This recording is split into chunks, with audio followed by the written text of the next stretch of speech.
My name is Patrick Kern, and along with my obliquely rotated friend Greg Hancock, we make up Quantitude. We are a podcast dedicated to all things quantitative, ranging from the relevant to the completely irrelevant. In this week's episode, Greg and I invoke the very personal interpretation of modern art as a framework for thinking about the exceedingly cool topic of rotation in exploratory factor analysis. Along the way, we also discuss Venice Beach, haystacks, drug fronts, being insufferable, ignoramuses, 22s and stop signs, weak pivots, honking factors, pooping out matrices, the Gulf of America, twitchy eyeballs, big fat zeros, obliquity, and Extortomax. We hope you enjoy this week's episode. What is your personal opinion about modern art? I like art. Let's just get that out of the way. When I go to different cities, traveling around the world, I always go to the art museums there. I love them. The problem is that in a lot of museums, you start at the top maybe and you go down a floor, and at some point I go to a floor where I'm no longer sure it's art or if just someone hasn't cleaned up yet. That answers my question. All right. Because I too am a fan of art, mostly Monet's haystacks. Mm-hmm. Anything else is peripheral. The Dutch masters, another angry man glaring at me from a shiny portrait. I was out in LA visiting my kid in the fall. Mm-hmm. They were at school. I had a little Airbnb down in Venice Beach. I was out walking. There was a small, very sketchy looking art museum. It was free, and I like free things. Mm-hmm. I went in. It was just me and one other guy. And it turns out that the museum only had one thing on display. And so there was a little lobby, and then you went through a door to go see it. And I'm like, okay, it's Venice Beach. This is what I'm expecting at this point. And so I go in, and by happen chance, the guy goes in with me. Now, I need you to picture in your mind's eye a pretty good size room, maybe the size of a large living room. Uh-huh. It's a cylinder, so the walls are rounded, a regular floor and ceiling. It's all bright surgical white. Mm-hmm. In the middle of the room is a wooden bar stool that is bright surgical white, and bolted to the top of the bar stool are the front forks from a bicycle pointing up in the air with no wheel on it. Uh-huh. And so I'm standing there, and I started having more fun watching the other guy. Because the other guy walked to one side, and he looked, and he rubbed his chin, and he said, And then he went to the opposite, 180 degrees. Oh. And then he went and stopped and stopped and stopped. And he must have stopped at 10 different places. And he paused, and in whispered reverence, he said, "My God, it's brilliant." Now, before I continue, I want to unambiguously establish that I am a wholehearted supporter of arts and humanities. You are. My daughter is in art school. My mom was a professional writer. I write really bad music, and then I play it even worse. This was the dumbest thing I had ever seen in my life. I could have gone out into my garage and made this within 5 minutes. I may have alluded to this to the guy standing in the room. And he and I proceeded to have a discussion. It was not an argument, but we were having a discussion about what or what is not art. And he kept saying, but every time you change where you stand, it's like a new piece. And I kept saying, it's a bar stool. You can stand on your head, and it's a bar stool. And he said, you don't appreciate its brilliance because you don't understand it. Oh, my God. Now, as a Colorado boy who drank a lot of Coors Light and shot a lot of 22s out of back of pickup trucks at stop signs, he was not entirely wrong. Uh-huh. But I gotta tell you, that notion of walking around a circle looking at this thing and have it be a new piece of art was just a bridge too far for me. First of all, you're obviously an uncultured swine. I mean, I want to see this museum's business plan. Oh, dude, they were selling dope out of the back. Okay. I had to think that there was a different revenue stream besides the round room. Yeah. So first of all, I would find the other person insufferable. The person walking around, yes. Oh, that would just kill me. I will also say I am willing to entertain the possibility that I don't see something that someone else does. That's completely fair. Even if it's something brilliant, right? I mean, how many papers have I read initially where I'm like, what the hell? I don't. And then 15 years later, I go back and I go, oh, dang, I get that now. So that's fine. I'm willing to entertain that. But every once in a while, you get some story like there was this art display that was done in Sweden. And I don't remember how many years ago it was. It was probably a few decades ago.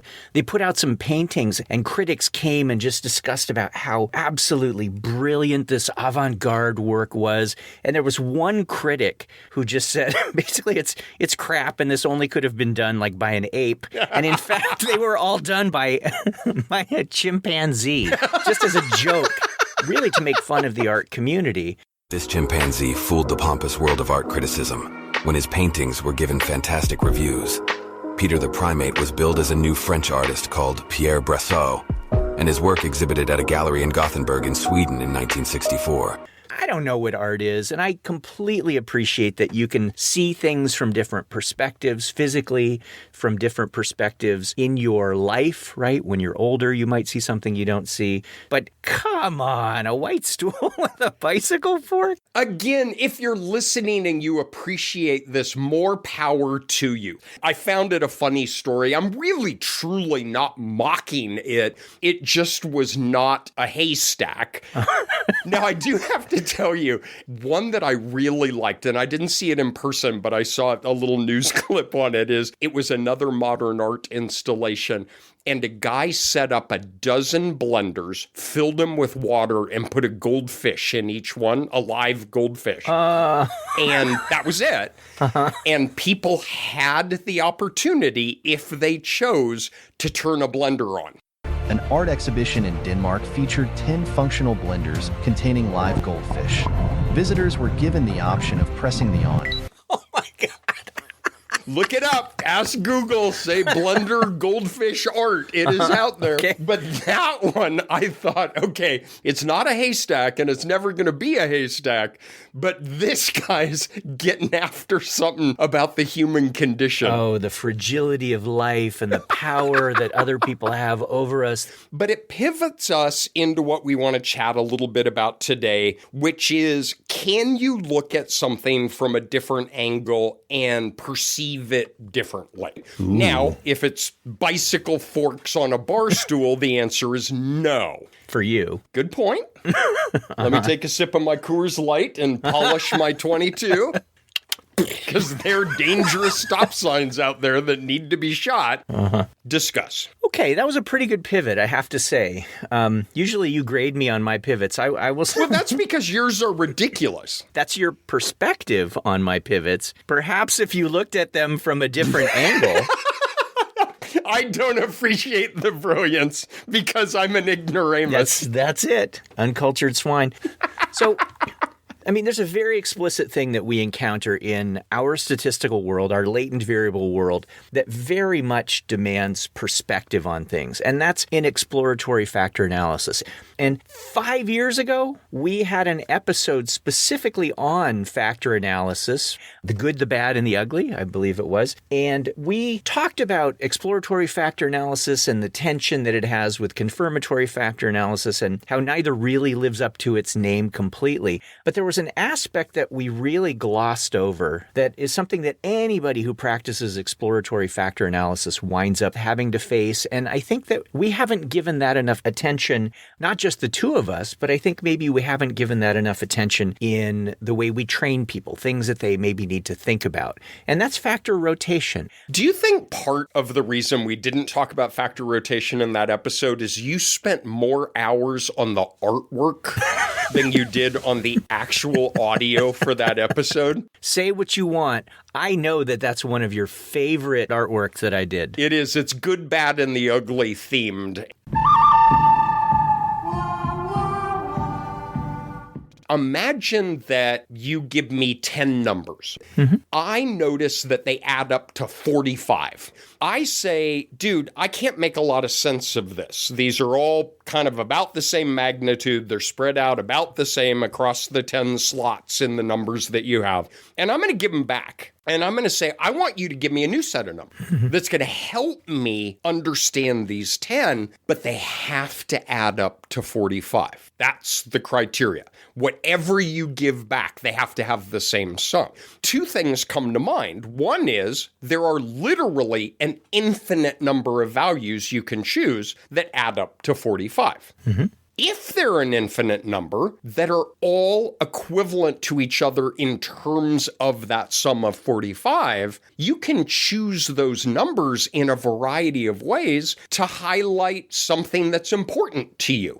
That is, you can change your perspective on that, and as long as they add up to 45, they are no better or worse than any other set of numbers. And that's how I think about it myself. How do we get a set of numbers that meet some criteria that we want to rescale while keeping that criteria, but do it in a way that helps us better understand those results? I like that analogy a lot. One of the things I like about it is that your example defined the space of possibilities, right? This infinite space of possibilities. But then also you're using a criterion that isn't mathematical or isn't statistical in the end to try to decide what's important. And that's going to be your understanding of this world and what a set of numbers might be that accomplishes some goal, whether it's interpretability or whether it's simplicity or whatever that is. I really like that as a metaphor. And that's exactly what we face when we do exploratory factor analysis. You have a pattern of relations in your data, and those relations could be characterized as correlations. They usually are. Some variables will relate more strongly. Some variables will relate weakly. Some variables might relate positively. Some might relate negatively. In exploratory factor analysis, we're trying to come up with reasons why. And the reasons are more parsimonious typically than the set of however many variables we have. If we have 20 variables, we're trying to say that that pattern of relations is because there are 3 underlying variables that are driving those data. When I say driving those data, that's being a little bit sloppy with my language or imprecise, because there are 2 ways that people tend to do factor analysis, one of which isn't technically factor analysis at all. It's very component-based. In the component-based way that we approach factor analysis, we're really just looking at the dimensionality of the data and thinking, are these data points so correlated in ways that we could explain them, we could capture them with fewer dimensions than we have a number of variables? Just like if you had points in 2 dimensions that lined up really, really well, you said, I could explain those just by putting a line through it, and that would be a pretty good single dimension to capture it. Principal components analysis does that in a broader way, but it's still the same principle. And even though that's not factor analysis, people often use that to provide insight into the pattern of relations that exist. And in fact, it's often done as a first step to help make a decision about how many factors to extract. The other way that factor analysis gets done is a more of a common factor method. One classic way is a maximum likelihood factor analysis, where you ask yourself, if there were one factor underlying these data and it was causing all of these variables, what would the loadings have to be? What would the impact that this factor have to have on each of these variables to get us as close to the actual observed correlations as we have? Well, what about 2 factors? If I had 2 factors, what would their relations have to be with those measured variables to get as close as possible? And 3 factors, and 4 factors, and 5 factors. But in the end, let's assume someone comes up with a defensible number of dimensions, a defensible number of factors. What we're saying is that we can take these 20 variables and explain them really well with, let's go with 2 factors, because I can visualize 2 factors. Now here we are with 2 factors, and we have to figure out what we do next, because we are in that same position that you described where we have a bunch of numbers that added up to 45. Imagine you had 20 items. Your theory says 10 of these items tap into reading ability of children, and 10 of these tap into some kind of numerical reasoning. Ooh, okay, good. I like those. You got 20 items. You expect these 2 factors. You estimate the EFA. You decide that 2 factors is an optimal number. What do we mean by that? What I really like about exploratory factor analysis, you can extract, meaning estimate, anywhere from 1 honking factor, that is the mathematical statistical term. Yes, it is. It is 1 honking factor, or in principle, If you have 20 items, you can extract 20 factors. But if you extract 20 factors, you haven't achieved anything because you took a 20 by 20 correlation matrix of the items and you've replaced it with a 20 by 20 correlation matrix among the latent factors. So the whole point is to fall somewhere less than the number of items. And that's one of the big goals of EFA. It's sometimes called dimension reduction. So can we go from 20 by 20 bivariate correlations to, as Greg said, well, maybe one correlation between factor 1 and factor 2. So we do all the analysis, we extract the factors, and we get what is called the factor pattern matrix.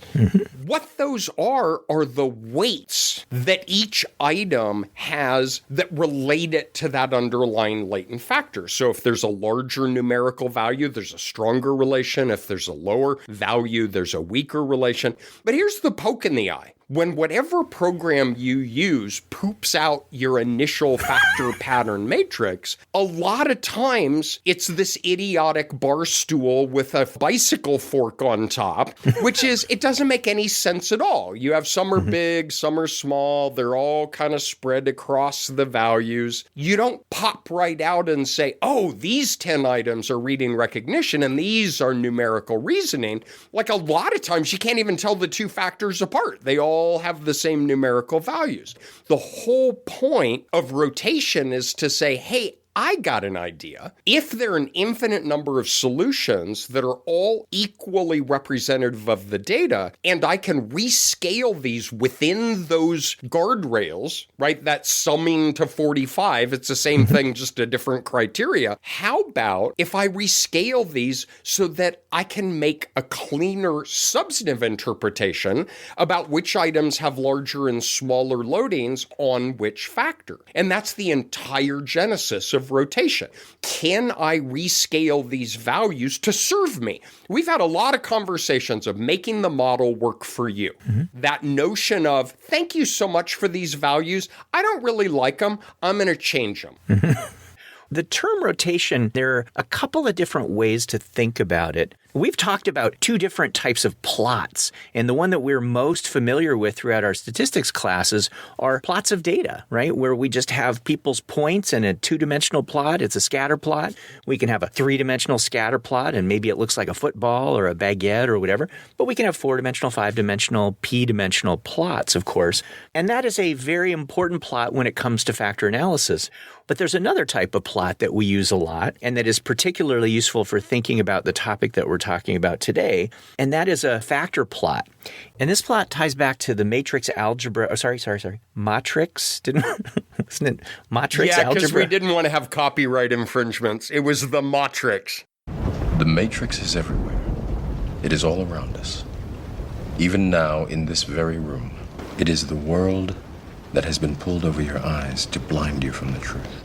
We talked about this idea that variables can be represented as vectors in person space. And the cool thing is that when variables are heading out in very, very similar directions in person space, it means that those variables correlate really, really highly. And it's literally a function of the angle between those two things. The cosine of the angle between them is the correlation between those two variables.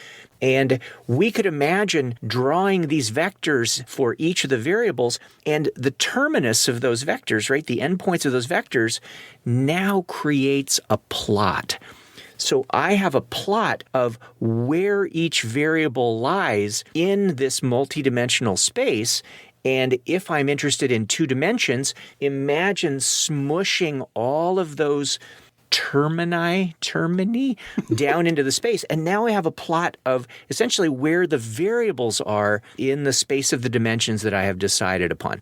And the way to think about that is imagine you have your data in 20 dimensions. In the end, you said, these data are fairly well explained by 2 dimensions. Now imagine taking all of those variables termini, right? All of the points that represent those variables and squishing them into those 2 dimensions. I know they don't really exist in the 2 dimensions, but we can project them into the 2 dimensions.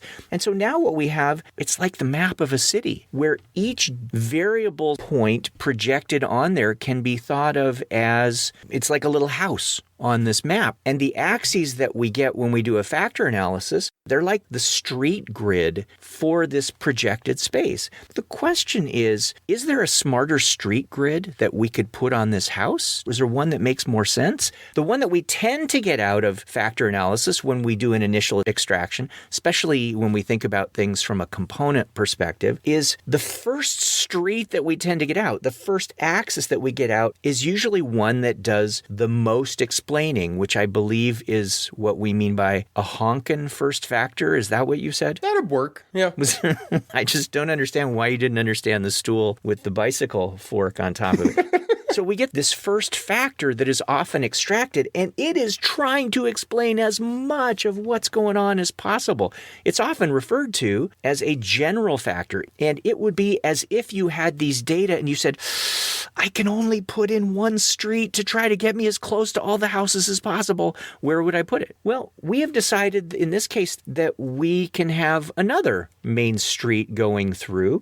In a typical extraction, we will often start with that other street being orthogonal. My guess is for most people, they live in a town where you got some streets that go up and down and some streets that go side to side, and they're usually at right angles, unless you're in Washington, D.C., where nothing makes sense anymore. That second factor that comes out is often a weird one because it essentially tells you how much off that main axis you are. So you get this first factor that's trying to explain everything, and the second factor is sometimes referred to as a bipolar factor, because what happens is you wind up getting some variables that have positive relations with the underlying second factor and some that have negative relations with it. How the heck do I interpret that?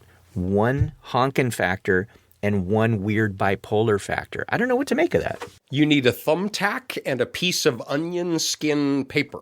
Because my very first factor analysis class was from a wonderful guy named Steve West. He had us do exactly what you described. Picture in your mind's eye, on a sheet of paper, this x-axis going left to right, and you have y-axis going up and down. If we can belabor the analogy, there's an address for each of these houses that has a value on the first factor and a value on the second factor that puts it into that two-dimensional space. What I was grousing about a few minutes ago is often when you get these initial values, they're kind of in no person's land, right? You've got a cluster that are kind of in the middle of the positive XY axis. And as you're describing with the bipolar axes, you maybe have a cluster of these values that are positive on one and negative on the other, but they're like in the middle. They're not committing. So what Steve had us do was estimate this, and we actually had to do it in proc IML in SAS and literally get eigenvalues and eigenvectors and orthonormalize them. It was really, really cool.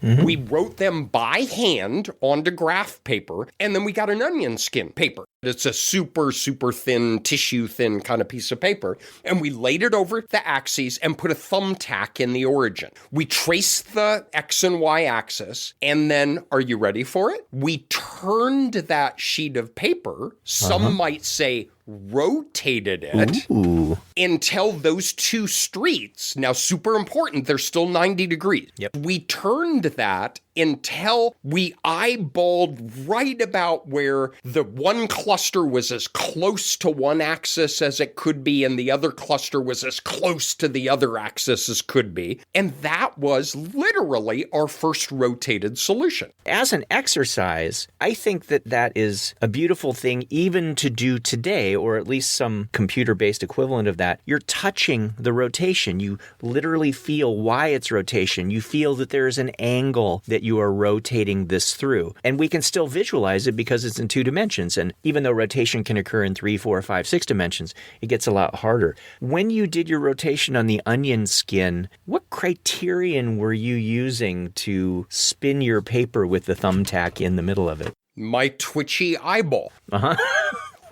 Now, keep in mind, because it's on a single sheet of paper and because we're holding that 90-degree constant, obviously, when you move one of the axes, the other one moves, right? As like, just picture the L, right, of the 90-degree angle between the two axes. If you got one a little bit closer to the values, the other one might go a little bit farther. And then you wanted to, well, bring back the other one closer to its values. And the first one then got a little bit farther because they're rigidly linked.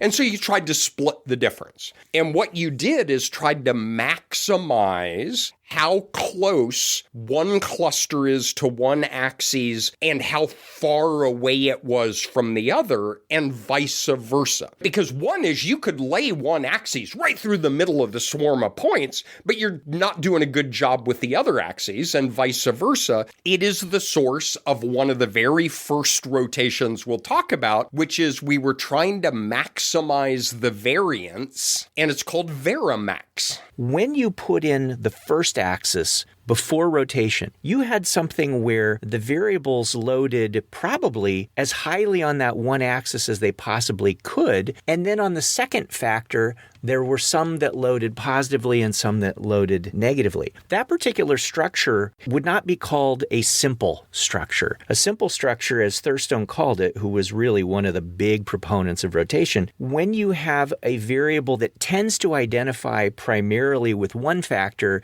and almost not at all with the other factor. Sometimes people say it is univocal. Well, what we get in this initial solution is you will have variables trying their hardest all to identify with, to load on that first factor. And then on that second factor, they'll have some positive and negative things. So they'll have big-ish loadings on both of those. And if we forget about the sign of those loadings, or if we think about the squared version of those loadings, there's not a lot of that cleanness in the structure because the variable is trying to identify with both things. Well, when Patrick rotated things, and he said he was trying to maximize the variance, when he rotated, he found that one of those axes started gravitating toward a bunch of variables that were behaving similarly but different from the others. And so that gave you high loadings or high values in your pattern matrix, while the other axis, if you could, because they're welded at a right angle, tries to go to that other constellation of values. And so now if you look at this rotated pattern matrix, each variable has ideally a high pattern coefficient or loading on one factor and very, very low loadings on the other factor. And that split creates a lot of variance, right, in the loadings. If it's 0 on one and a high on another, those have a lot of variance, as opposed to if they're both middling to high values. And so the idea of Varimax is you are literally, and I mean when Kaiser came up with this and operationalized it for the computer, it was keep doing it until the variance in the squared loadings winds up being as big as possible, and then done and done. And that's what Patrick's eyeball was trying to do in the rotation. This notion of simple structure, which is insanely important, is when we get those first set of axes that a program gives us, is a lot of times they have equal loadings on each factor. And that, again, is like, come on, guys, what the hell? Yeah, pick a team. Are you reading? Are you numerical reasoning? Yeah.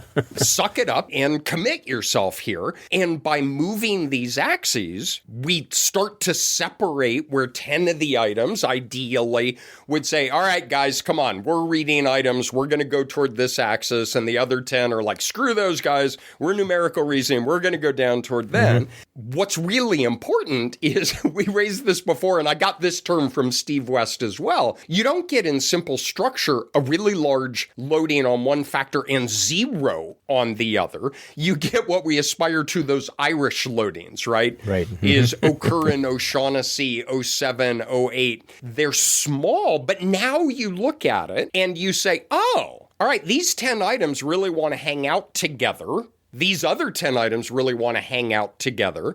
And then this is the fun part of VFA. When I look at the items, I think that first set are kind of reedy-like, and the other ones are kind of numbery-like.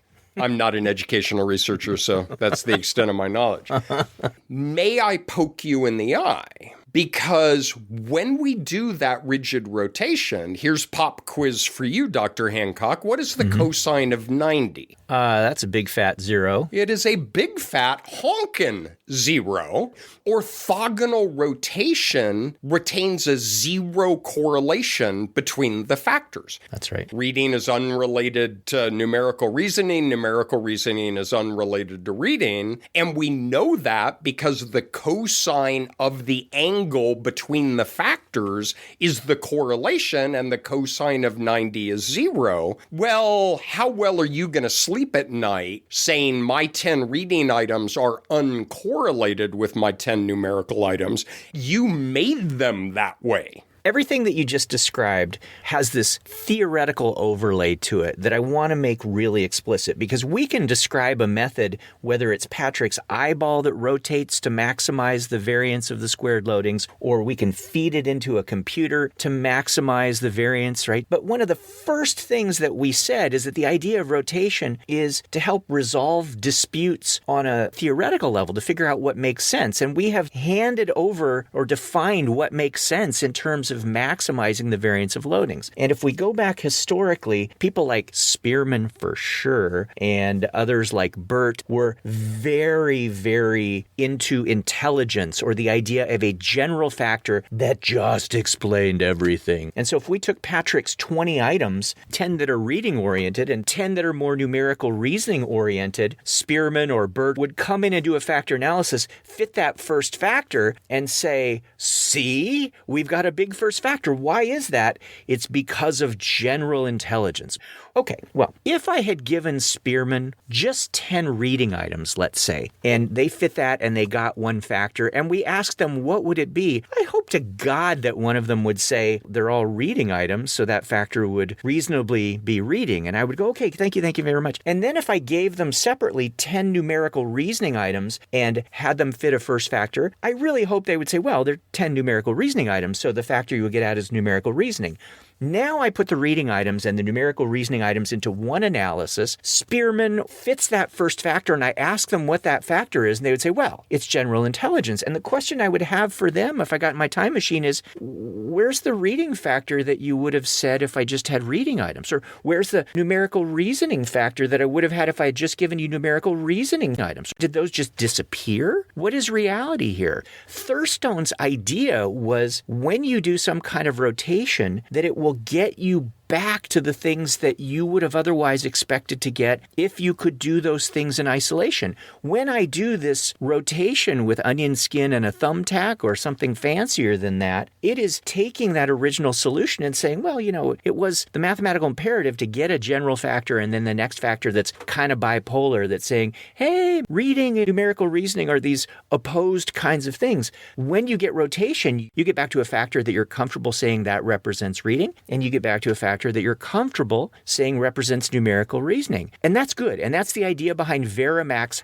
helping you to get to something that makes more sense, because now you have these loadings that are split apart. But the question that Patrick raised is, well, if this is supposed to make sense, does it make sense that reading ability and numerical reasoning are these completely unrelated entities? Because when Patrick did his rotation, he kept his two axes at 90 degrees, the cosine of which is 0. Why does that make sense? And if we're trying to get something closer to theory, why would we ever say from the start that reading ability and numerical reasoning are these completely unrelated entities? Wouldn't we think that they might be related to some extent? And that's where we leave the tension of an orthogonal rotation where you keep your axes at 90 degrees to something where you say, hey, axes, what would you like better? And that's the oblique world. So what Steve West had us do, and this literally is how it works in computer programs, we did that first rigid rotation, which is Verimax. But then he said, put in any angle between the axes that you want. Maybe you can lay that first axis right through the center of points for the first cluster of items, and then go ahead and break that 90 degree and let it go right through the middle of the second cluster of points. Right? Is this America? You can do anything you want. Put them right through the middle. Right through the Gulf of America. Well, the Gulf of America. Sorry. This is an apolitical show. The Gulf of America. Oh, I'm sorry. I think I hurt myself. But you now have an angle that is less than 90 degrees. Now you have the cosine of, say, 80. Quick, Hancock, you're the math major. What is the cosine of 80? It's going to be probably around 0.2. That's probably pretty close. The cosine of 80 is equal to 0.173648117. That's the correlation between your two factors. Right. But do a thought experiment. What if that angle becomes 70 degrees? 0.34202014. 60 degrees. 0.5. 50 degrees. 0.64278760. The axes are getting closer and closer and closer together. The correlation goes up and up and up. At the limit, the two axes collapse on one another, and there's just a single axis that goes through the swarm of points. Well, that correlation is 1.0, and there's actually a single factor, not two factors. So now we have this beautiful framework for saying, let's get the optimal angle between those axes. And everything we're talking about is two-dimension, but it's scales up algebraically, geometrically to any number of dimensions. Yep. Now we get that we're going to look 10 feet to the right on this ridiculous bar stool. All of these represent the sample data in precisely the same way, but we're fine-tuning, trying to get to that simple structure. There are a whole bunch of different oblique rotations. There are a whole bunch of different orthogonal rotations. I don't care which one you use. What I like is that it now allows you to have some degree of relation with your axes. And if the whole purpose is trying to bring meaning to things, I don't think bringing meaning to things can be limited to those things have to be at 90 degrees, right? So the idea of allowing some degree of, and I love this word, obliquity between your factors. Did you make that up? I've never heard that before. I might have. It's possible. Obliquity. Noun. 1. Deviation from parallelism or perpendicularity. 2. Deviation from moral rectitude or sound thinking. 3. Indirectness or deliberate obscurity of speech or conduct. Obviously the latter two are more relevant to quantitude.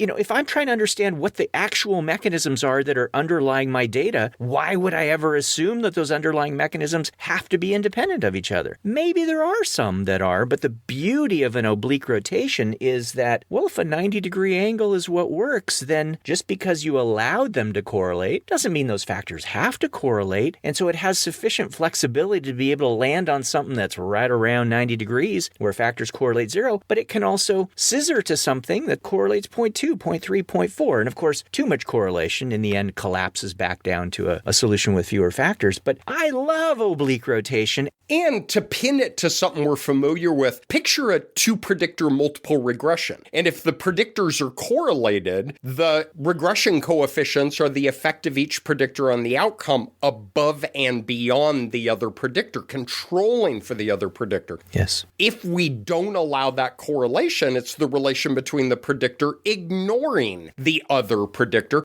It is exactly the same here. It's not analogous. It's not kinda. It is exactly the same. Are you looking at the relation between the items and the factor net the other factor or ignoring the other factor? And rarely, if ever, would we say, oh, well, go ahead and ignore the other factor. I couldn't care less. How could numerical reasoning and verbal ability possibly be related to one another? We would never do that. So why would you do that in a rotation? Now, one thing that I like is I've got a good friend of mine who works in personality research. There is a group out there in the world who has their own personality assessment, and they develop their own method of rotation. Now, this is totally legal. I mean, there are dozens of methods of rotation that exist, and they developed their own. But my buddy said that literally their criteria was to rotate it to support their hypothesized factor structure, and my friend called it Extortomax.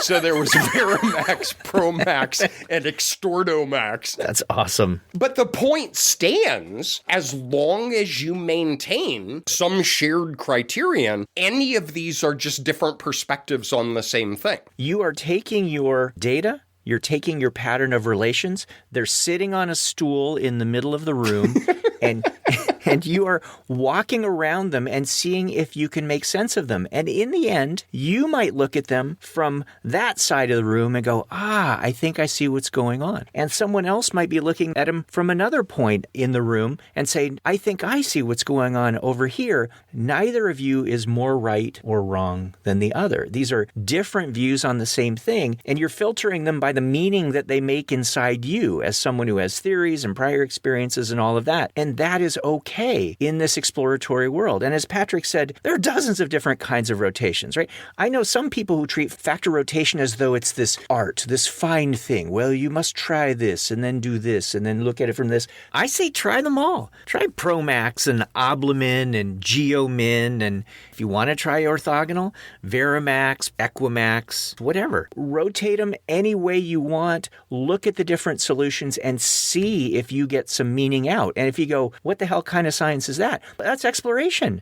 That's where a lot of science starts. So I don't think this factor rotation thing is art at all. I think you try them all, look at it from all the different points in the room, and then tell me if there's any perspective from which you can make a stool with a piece of a bicycle look like something meaningful. And to reiterate your point, this isn't honking or harking or farking or dinking or whatever. We're not trying to allow the data to tell us significant relations. We're not looking at p-values. These are all equivalent expressions of the data. You're neither creating matter, you're not destroying matter. You're just changing it into something that's of use to you. And we encourage you to look at your data from all the different angles. When you're exploring things, that's where science starts. Go into this museum in Venice Beach with the other hoity-toity person who's in the room. Walk around it, and I think it's brilliant. I think it's insightful. And if you don't see the brilliance, yes, then you're an ignoramus. That's right. You're the problem. On that note, thank you so much, everybody. This was a lot of fun. All right. Thanks, everyone. Take care. Bye-bye. Thanks so much for joining us. Don't forget to tell your friends to subscribe to us on Apple Podcasts, Spotify, or wherever they go for things that can help rotate them to a different perspective. You can also follow us on X, Blue Sky, or Instagram, and visit our website, quantitudepod.org, where you can leave us a message, find organized playlists and show notes and syllabi, search for past episodes, and other fun stuff. And finally, get cool Quantitude merch, like shirts, mugs, stickers, and spiral notebooks from redbubble.com, where all proceeds from non-bootleg authorized Quantitude Pod merch go to donorschoose.org to help support low-income schools. You've been listening to Quantitude, the podcast that, for all you know, just might have been created by a chimpanzee. Today's episode is sponsored by other rotations you might use outside the realm of factor analysis, like Slackermin, the course registration tool that rotates all the best students into your class and all the less motivated students into classes in other departments. And by SanityMax, the indispensable work-life balance tool that rotates your grading away from evenings after dinner and your catching up on research away from holiday breaks. And also by Meetomin, the faculty meeting scheduling tool that rotates all non-critical faculty meetings to Zoom and all unnecessary meetings to email, for those administrators who seem incapable of making these decisions themselves. And finally, by ConferenceMax, the professional development tool that rotates your conference presentations away from that last time slot of the conference, as well as away from the early morning time slots on Saturday and Sunday mornings. New Orleans and Las Vegas conference upgrades sold separately. This is most definitely not NPR.